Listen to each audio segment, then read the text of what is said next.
pretty sure you guys can hear me.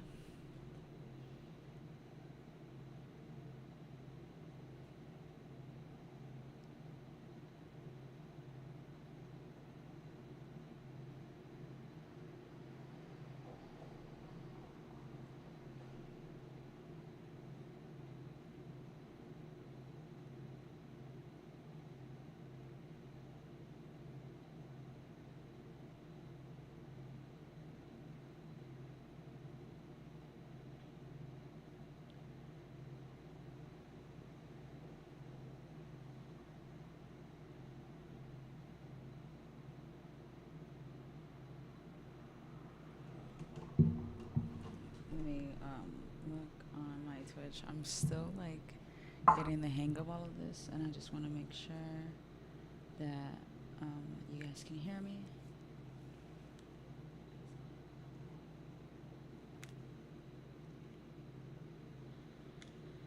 Hello. Okay, bet it's working. All right.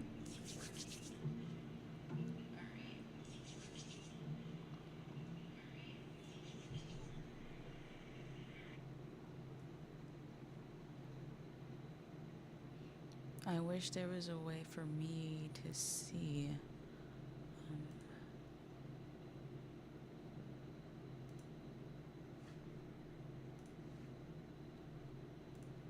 all right, I'm gonna give it a couple more minutes, and then we're gonna just start reading.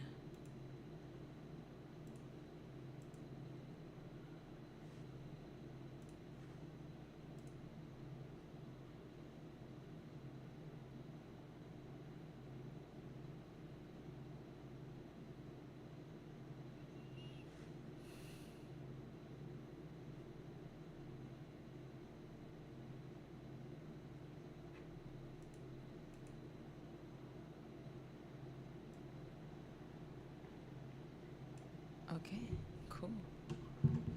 This is like really cool how I have it on the screen. I can see because I'm streaming to YouTube and I'm also streaming to Twitch at the same time, and I just want to be able to also see like um, who is watching me, all that good stuff. Um, so we're gonna just start reading. So yeah, I'm Andrina. We're gonna read the intro of the Communist Manifesto. I'm gonna bring up some resources to help us digest this stuff. I'm not the best when it comes to political readings and stuff like that, and it's not the easiest for me to understand. So we're gonna get through this together. Yeah, we're gonna just chop it up a bit and just do that for the next hour. So last week we read the preface of the Communist Manifesto, and it kind of just brought up the reasons why the manifesto was kind of created in the first place, and what was leading up to it, and all that stuff, and like what was like the intention of the manifesto, right? Let me see if I can bring something up online real quick to summarize the. Um,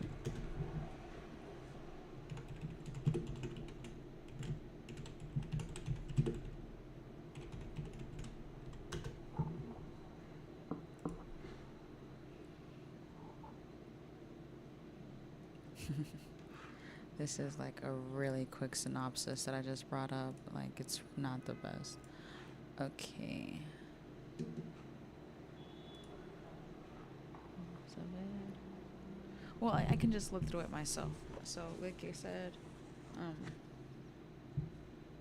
kind of in the preface, it was just really just about why we needed the Communist Manifesto, all that good stuff, right? So we're gonna go into the intro now.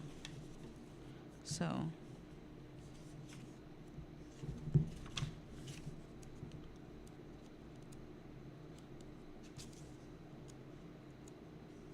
well, yeah, I read the preface. That's the intro. So now we're gonna read the number 2 part. We're gonna read the reception of the manifesto, okay?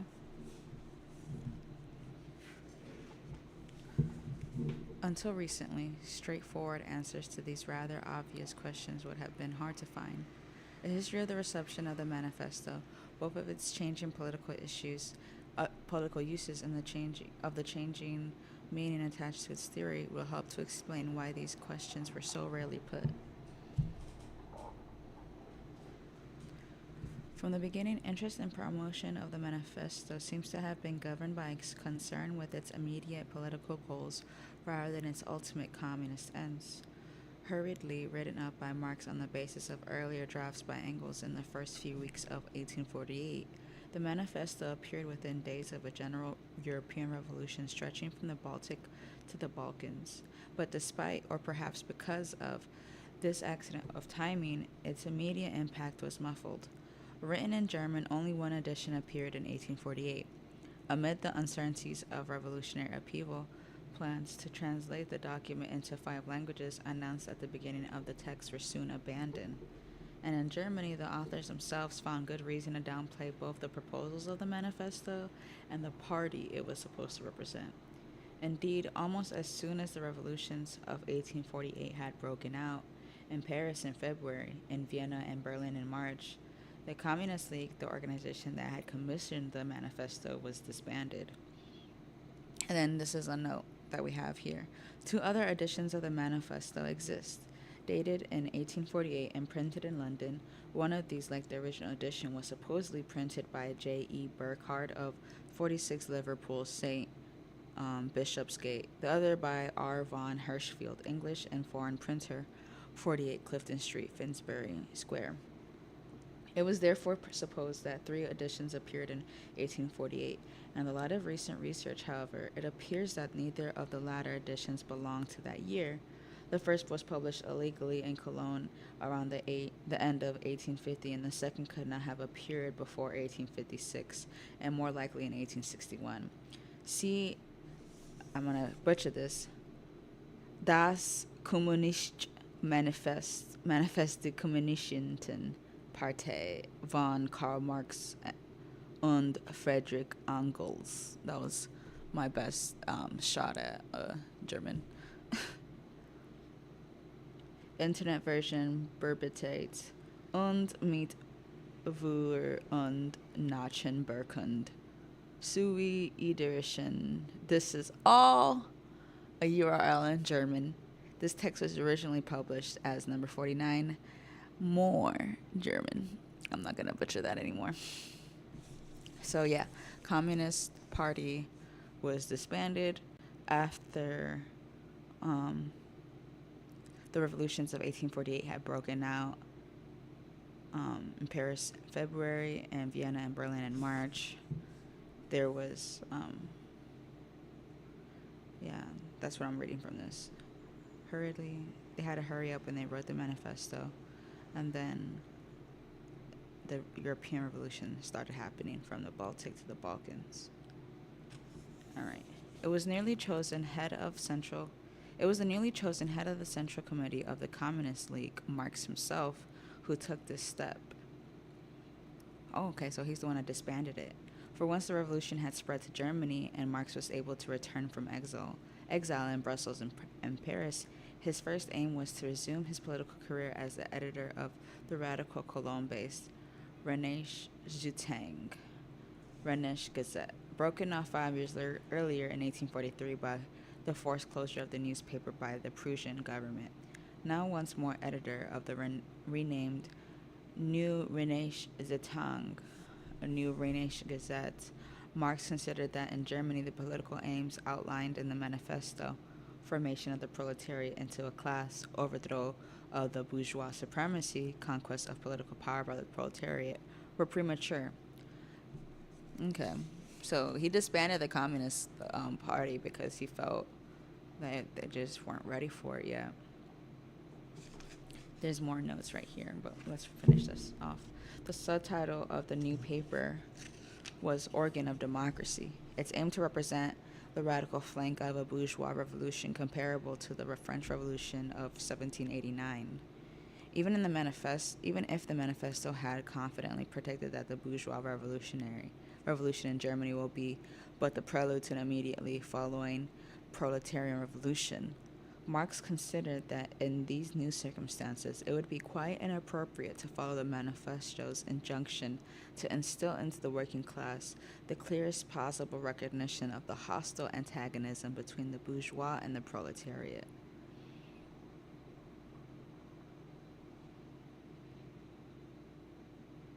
The goal was to establish the goal was to establish representative government and the liberal freedoms associated with the French Revolution of 1789. Only then would it be possible to proceed to a further revolution that would abolish private property. So he saw the little steps before taking the big steps is what I'm hearing.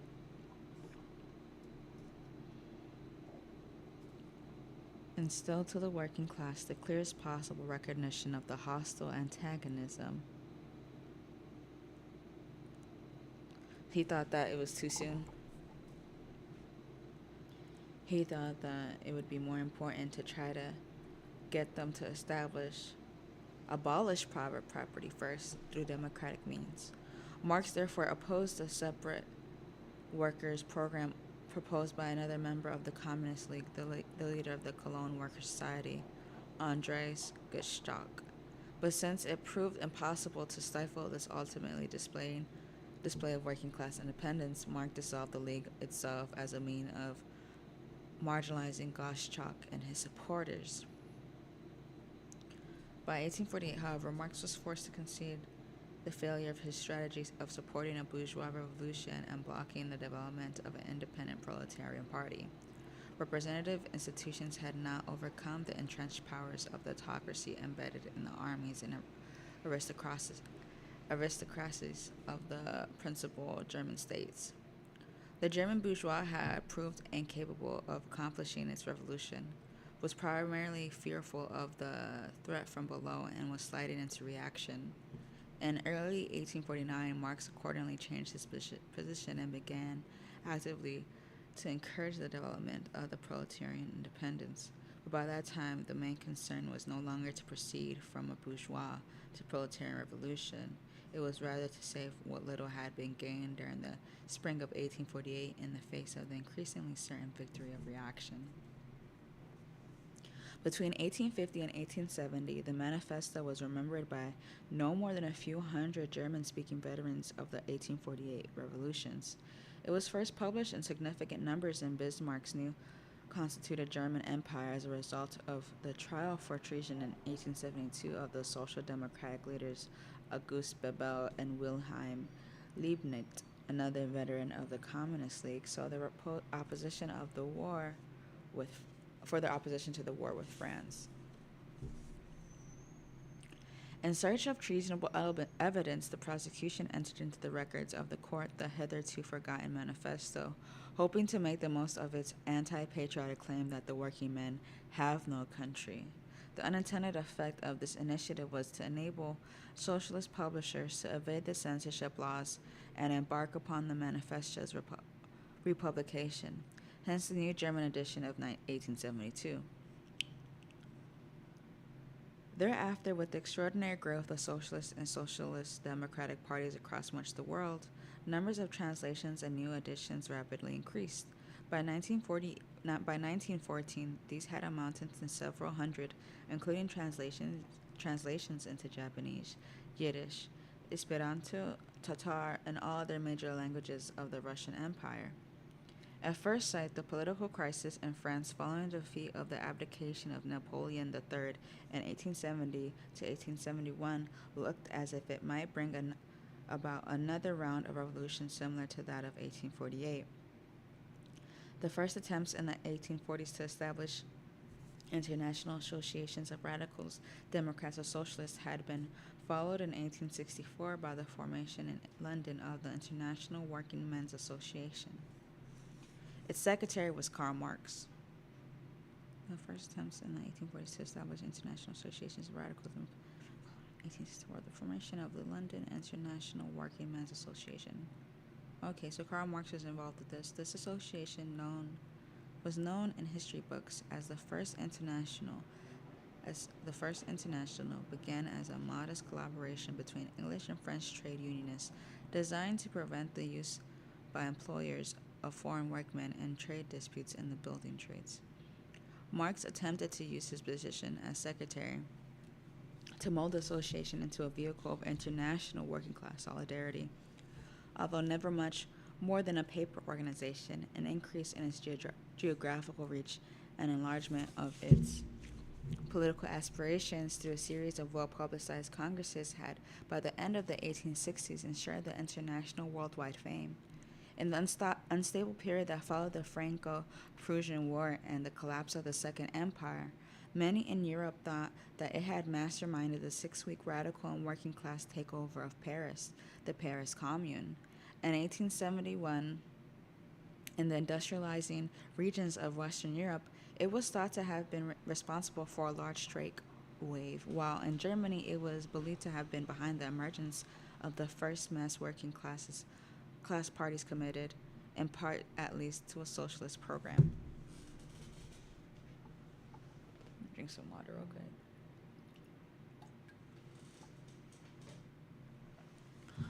Let me also up this real quick. Let me update my Instagram. I put it on Twitch, but also I need to put that I'm streaming on YouTube.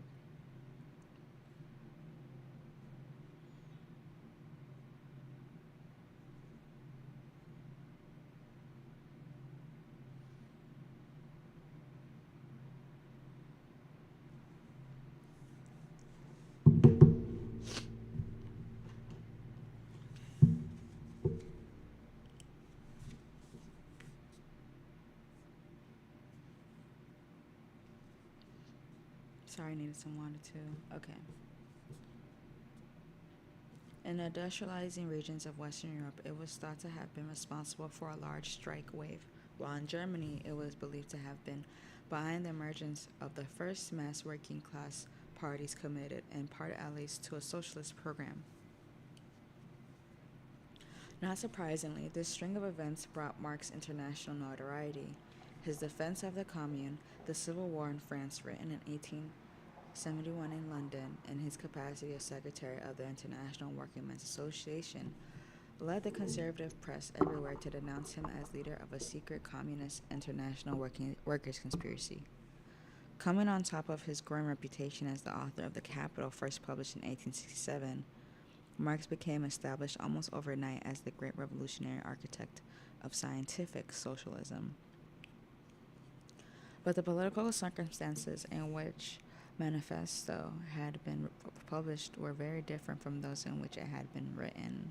In the period between the 1870s and 1914, the significance attached to the Manifesto among the mainstream socialist parties of Western and Central Europe was mainly emblematic.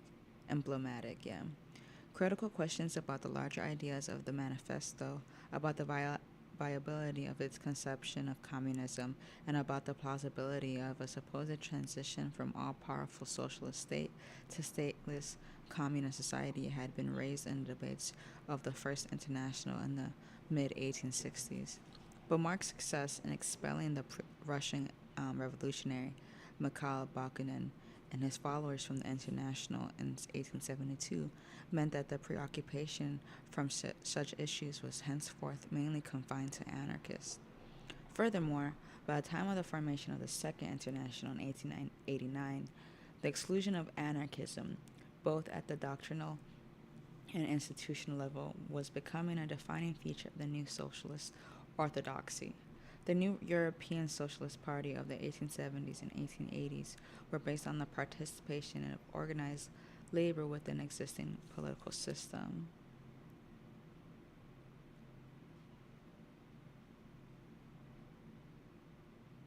In these circumstances, the political program outlined in the manifesto could no longer be accepted as relevant. Speculation about the world after the supersession of private property now appeared increasingly remote.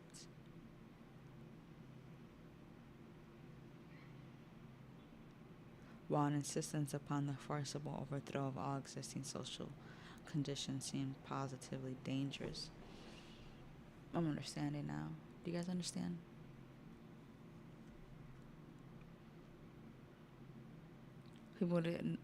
they couldn't find a way of how like they were gonna give up private property, which is fair. Like motherfuckers don't want to lose their shit.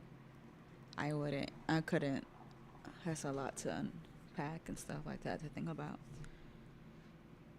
Speculation about the world after the supersession of private property and now appeared increasingly remote, while an insistence upon the forcible overthrow of all existing social conditions seemed positively dangerous. Similarly, the notion of a party bore little relation to those current in the 1840s. The language of the manifesto had pointed back to cosmopolitan, Freemasonic, and Illuminist associations of invisible church. The communists did not form a separate party. They pointed out the common interests of an entire proletariat independently of all nationality and clearly understood the goal, the ultimate general results of the proletarian movement. So, like, this is what they're saying is that, like, it's different than what they were thinking about at the time. It's different than the Freemasons. It's different than the Illuminists. It's different than the cosmopolitan people. This is for every single working class person, regardless of like race, where you come from. There's certain things that we share similarly, and that's what they're talking about. They didn't form a separate party. They just pointed out the things that we all share in common, basically. Alternatively, the term had referred to a small group of like-minded spirits. For instance, our party, as it was used by Marx in the 1850s to refer to the former editorial team of the New Reichsgazette, the Gazette, in 1848. By contrast, in the 1870s, party was coming to mean a national organization with a democratic constitution and policies decided at annual congresses. An organization were geared towards elections and increasingly towards participation in representative institutions.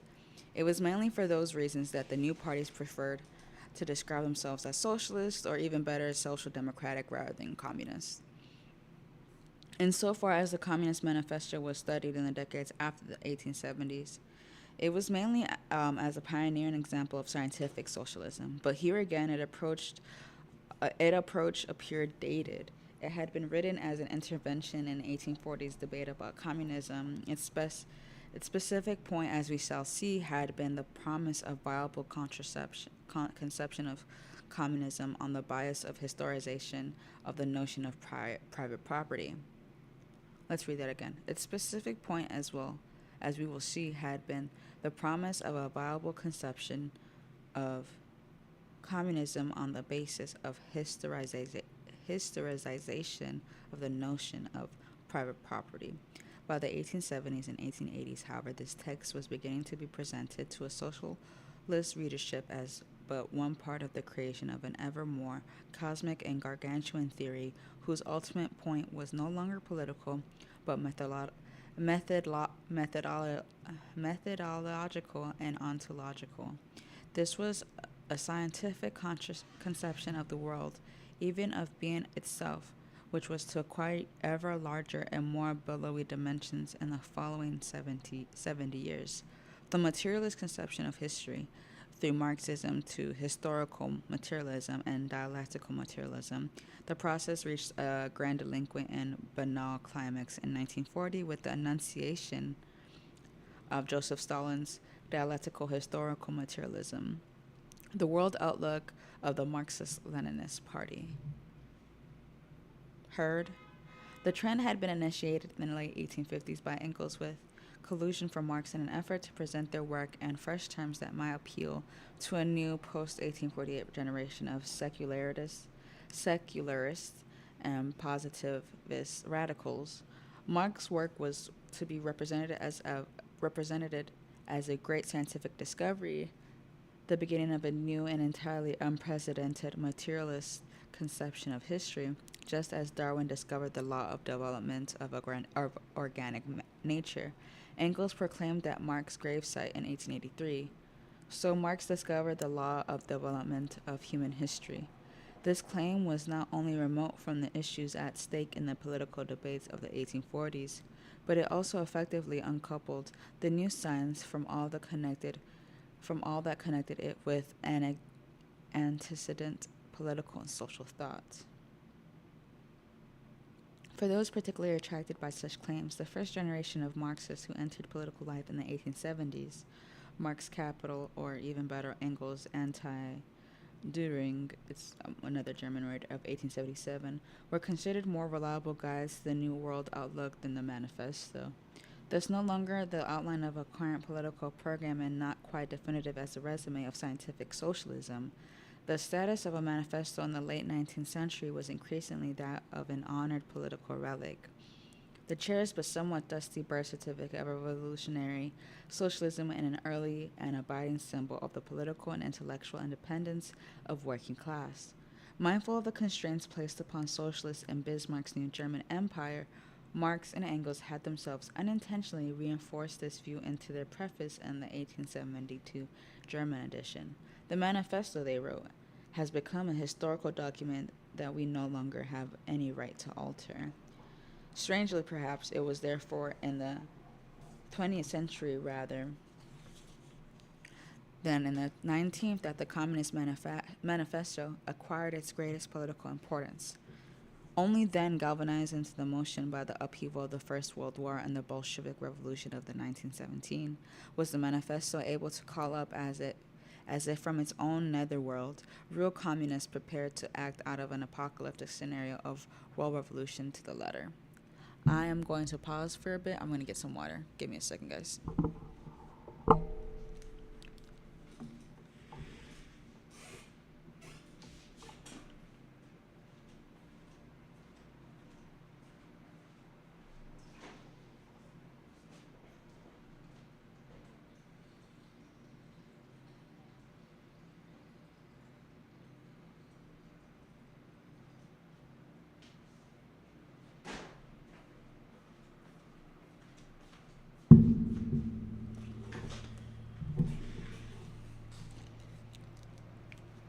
Sorry about that. I am back. Sorry about that, guys. But I am back. All right.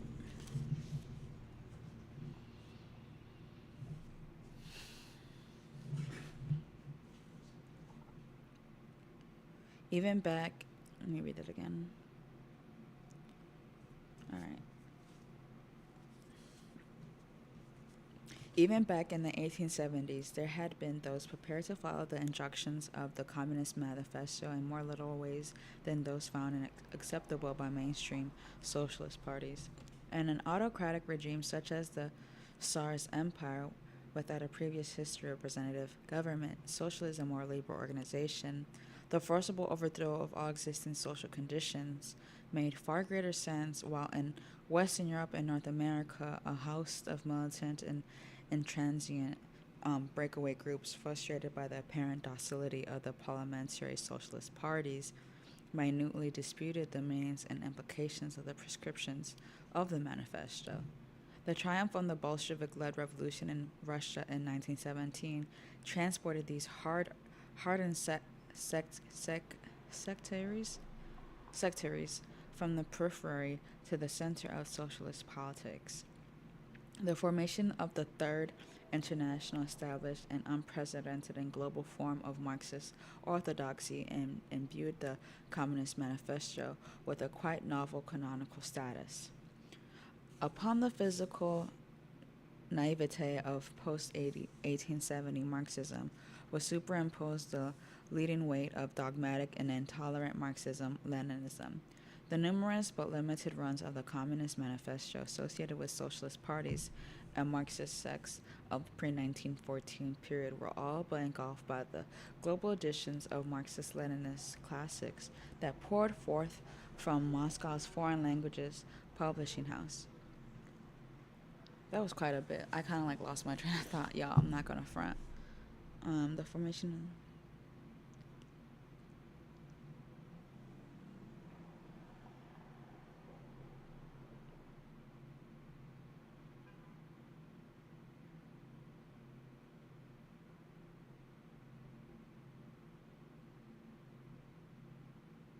Okay, yeah. They're just saying that when Marxist Leninists, basically their book came out talking about their view of communism, that shit outsold the Communist Manifesto, which makes sense. Everyone has their own view and own take on socialism and communism, is what I'm understanding. You know, um,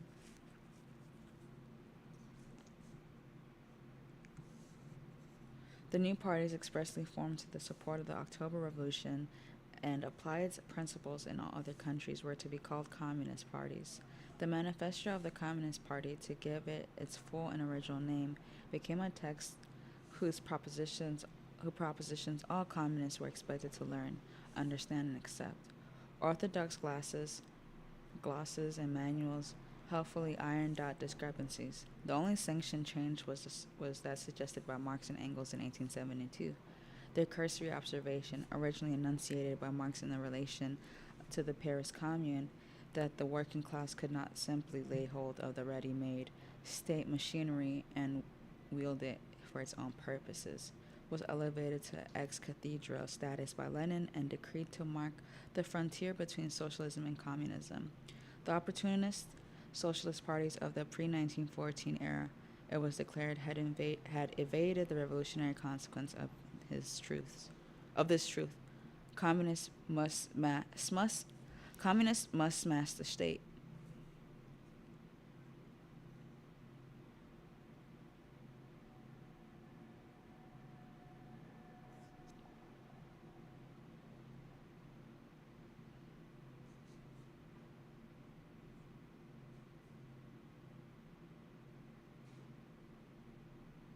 In the struggle over communism, which dominated the world between 1917 and 1992, the manifesto was treated as a wholly contemporary document. Obsessive importance was now attached to some of its formulations, and its general interpretations was carefully policed. Pioneering research into its historical origins made a promising beginning in the 1920s, but then shriveled. As a result, large and rudimentary questions about the definition of communism and the position of the manifesto disappeared beneath an ever denser overlay of Marxist Leninist monologue. As the history of the manifesto's reception demonstrates, attention to the text was always dominated by particular political circumstances. Yeah. In 1848, political circumstances dictated that the prescriptions of the manifesto, even in its existence, be downplayed. After its republication in the 1870s, it became a public document, but the way in which it was read always remained extremely selective. An, insist, an insistent emphasis upon the supposedly critical condition of capitalism and bitter argument about the role of a political party in the revolution that would bring it to an end was accompanied by bland and unquestioning assumptions about the shape of post-capitalist society and the transition to communism. Virtually unanimous endorsement of Marx's dismissal of communist blueprints indicated a general unwillingness to probe the misty contours of what seemed a remote future. But as the 20th century was to demonstrate, such questions were not academic. With the fall of communism and the disintegration of Marxism, consideration of such questions is no longer obscured. By deference to a sacred doctrinal tradition according to which capitalism and communism form part of a single historical process, a zero-sum game in which the defeat of one was the triumph of the other. What was obscured by this idea was the possibility that socialism or communism formed only one strand of the criticism that accompanied the growth of a world economy in the last 300 years.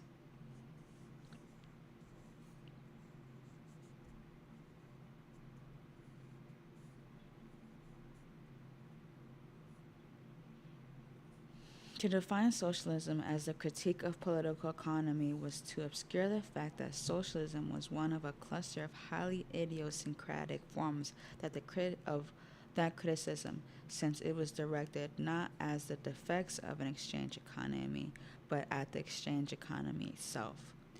What was also obscured was the fact that most of the major economic criticisms of the exchange economy, even when taken over by socialists, emanated from outside the socialist or communist tradition.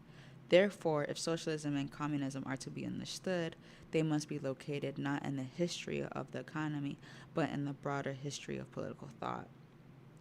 In the case of the manifesto, this means starting out from the same place from which its authors had started, from the questions raised about communism as it emerged. At the beginning of the 1840s was at the beginning of the 1840s. Let me read that again. In the case of the manifesto, this means starting out from the same place from which its authors had started, from the questions raised about communism as it emerged at the beginning of the 1840s. Was communism a justified inference from Christian theology, the true basis of a republic, or the ultimate social form appropriate to the human species? What was the difference between socialism and communism? Did communism stand for absolute equality or allocation according to need? How could progressive taxation, the abolition of inheritance, the equalization of wages, or the communal appropriation of land lead to a stateless society? I didn't even think about that. How could human need be defined outside or beyond what the market recognized as consumption or demand? How would the hegemony, hegemony of private property eventually be overcome? By collective living in the by collective living in the community of goods, by collective ownership, equality of possession, or some form of negative community reminiscent of the period and antecedent to the establishment of law, private property, and to the state. These are the questions posed about communism in the 1840s, questions to which the manifesto offered a provocative and highly unstable answer. Let me drink some water. So that was chapter 2. We spoke about the reception of the manifesto. It came out in 1848, republicized in the 1870s, was used during the Bolshevik Revolution. Lenin, Stalin had their own version of communism, and they released their publication about that. How Marx tried to introduce it, but then he saw that they just were not ready for it at the time. So communism has kind of just, you know, but I really like that they said, like, they decided they can't go back. What's in here? It's in here. So I think that was pretty cool.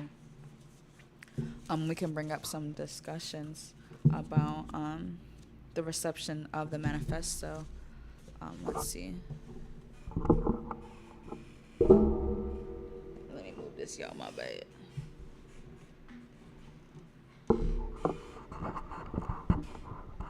What did you guys think about that today? I hope that I was stuttering a lot today. I'm sorry about that, guys. I was for sure stuttering.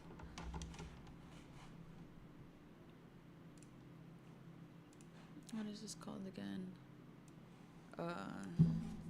Reception of the manifesto.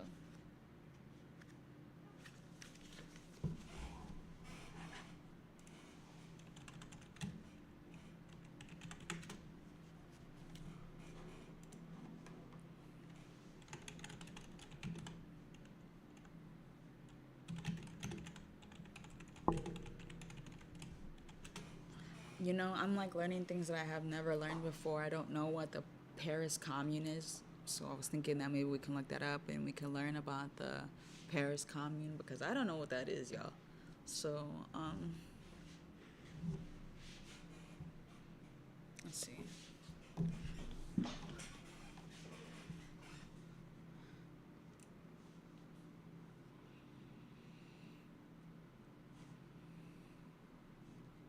Not this website has been reported as unsafe.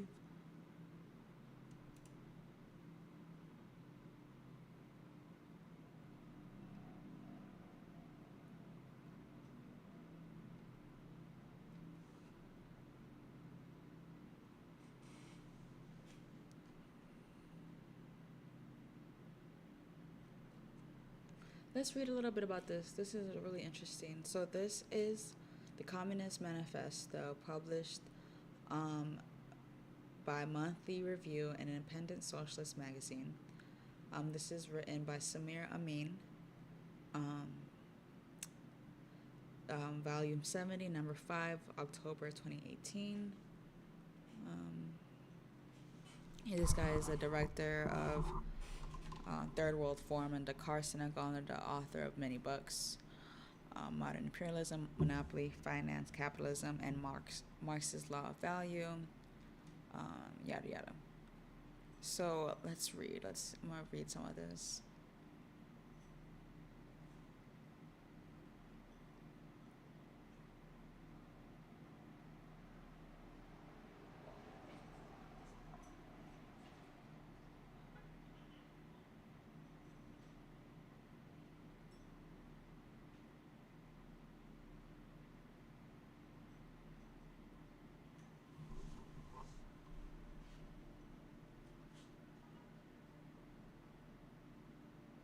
All right, I'm gonna start reading from this.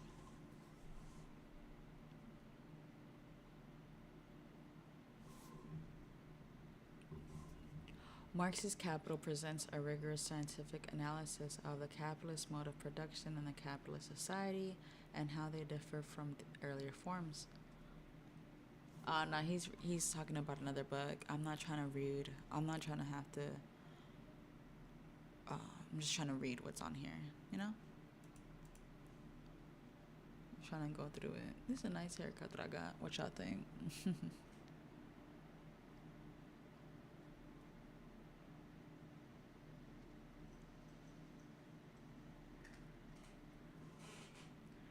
Y'all want to see my kitty eating?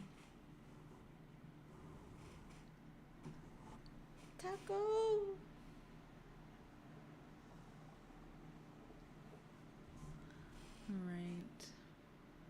Alright, I don't know. I can't really find anything. Let's see.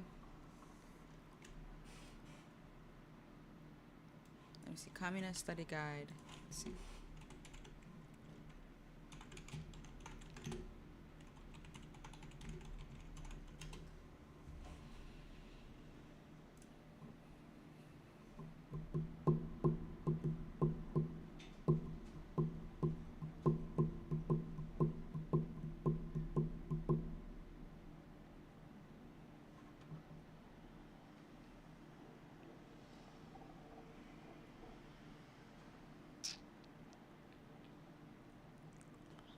I like this.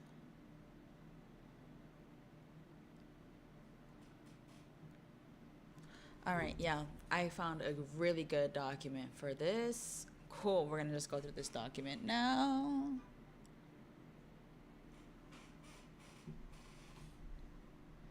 This is crazy because my camera is for sure crooked, but we're going to keep on going. I look straight, though. This looks like it's straight. Okay, so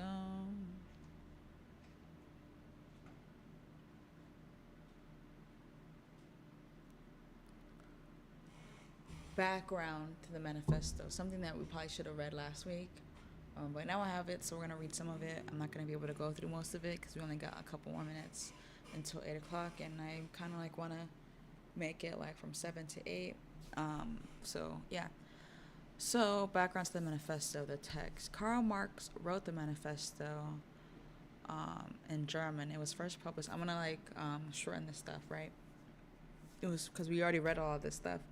It was first published in 1848 February, sometimes misdated 1847, including Marx and Engels' own writings, by Kautsky, Lenin, and others. Don't know what that means. Gives us a different times that it was published. I'm gonna include that. I'm gonna have to include that link somewhere in my bio and stuff like that. The context. All right. It was just saying how many times it's been published. It's been published in more than 35 languages and some 544 editions. That's crazy. So the context was written and published by the Communist League. League founded a year before it was made. In early 1846, Marx and Engels and others founded the Communist Correspondence Committee, CCC, which aimed to put European communists in touch with others. The CCC wrote to other prominent socialists such as George Julian Harney in England, Proudhon and Cabet in France, asking them to join. The former agreed, the latter to decline. It was in this way that Marx, in the spring of 1846, first established contacts with Karl Schaper and Heinrich Bauer and Joseph Moll and the League of the Just in London. The League of the Just worked in the German Workers' Educational Society, founded in 1840.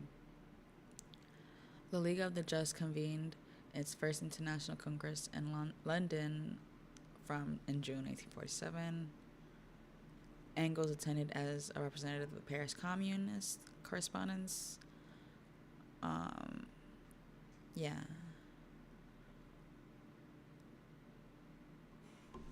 More backstory about like how it was made, naming, all that stuff. I'm not really interested in that, to be honest.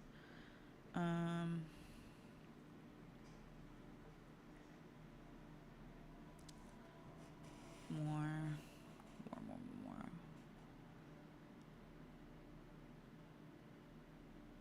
So here are some questions that we have, right? What is class? And why is class struggle the driving force of human history? That's a good question, y'all.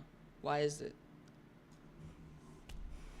What is class? Why is class struggle the driving force of human history? Class, in my opinion,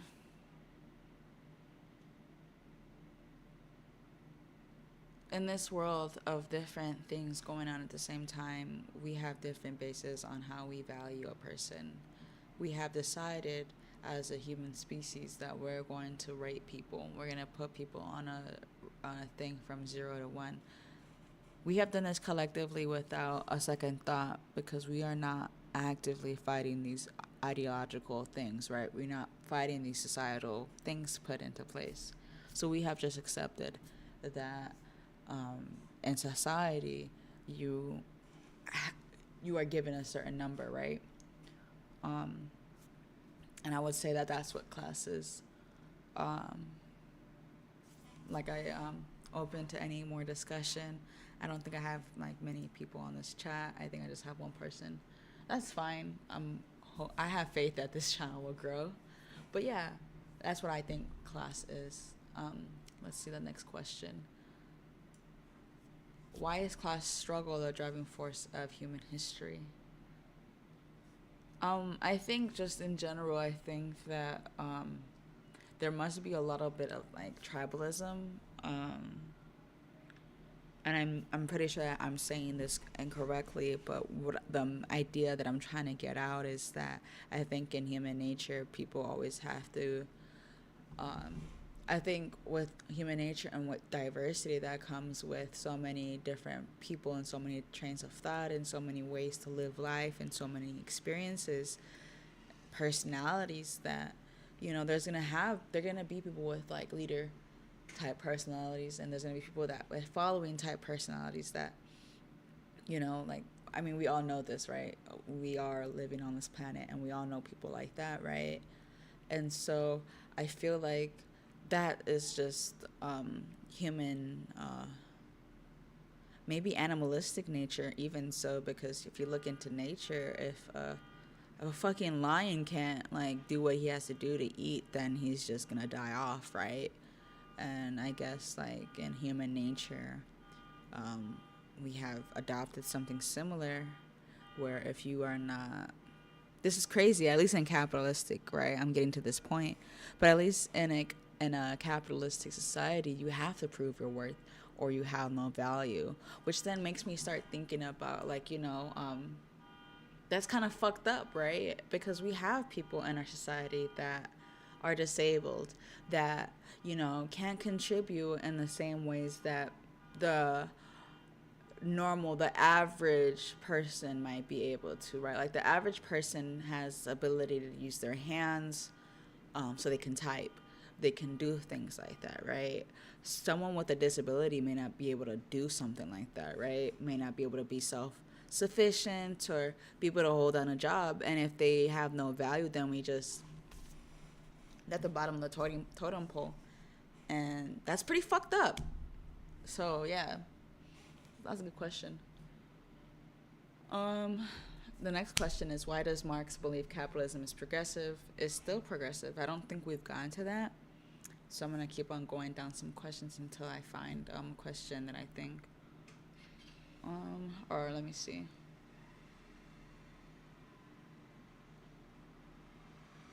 They gave us some more ratings on this. And here's like a little bit of a study guide for the title, the preface, and the preamble, which we're still in the title, the preface part of like the Communist Manifesto. So I'm gonna read this off to you guys. Title, Manifesto of the Communist Party. So they're just kind of breaking down these terms, right? So the title, Engels suggested the title in a letter to Marx in November 1847. I believe we would do the best to drop the catechism form and entitle the thing Communist Manifesto, since a certain amount of history has to be related to it. In the present form, it's quite unsuitable. The pamphlet was first published as the Communist Manifesto in German edition of 1872. Manifesto. The first document bearing a similar title was the Manifeste des Communistes in the Forest Papier de Phalange, 11 June 1841. Moses has probably brought it to the Marxist attention in April 42. Yada, yada, yada, yada. Communists. Members of the Communist League had called themselves communists long before the organization included the word in its name. Both Williams Wetling and 18 Cabet called themselves communists. The term distinguished those who advocate for the abolition of private property and had a working class orientation. Party is used in the sense of movement or tendency rather than sect. The name of the Communist League, not printed anywhere in the manifesto. Marx and Engels first used the term Communist Party in the German ideology 1845 to 1846 when they wrote communist means the follower of a definite revolutionary party. However, it is clear that they did not mean those simply belonging to a definite organization. For example, Marx wrote to Annikov in 1846 that as far as our own party, not only is it poor, but there is a large fraction in the German Communist Party which bears me a grudge because I am opposed to its utopias and its declaiming. Authors Marx and Engels.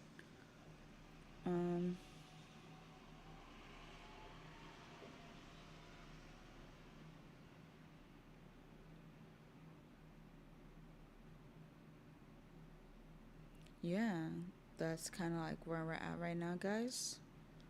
But yeah, it is now actually 7:48. I'm going to stop the stream. I'm not gonna front the windows open and stuff like that. The doors open. It's really nice outside today, but it is a bit chilly. No les voy a mentir. Está un poco frito. So I'm gonna get up and do that. I'm gonna just chill for the rest of the night. Let's see.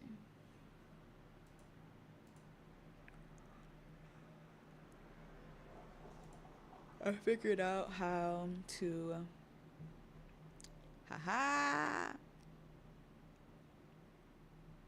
to save the videos so that I can clip this up. Alright, you guys have a good one. Enjoy your guys' night. Also thinking like maybe I should do like One Piece spoilers because they did release some spoilers, but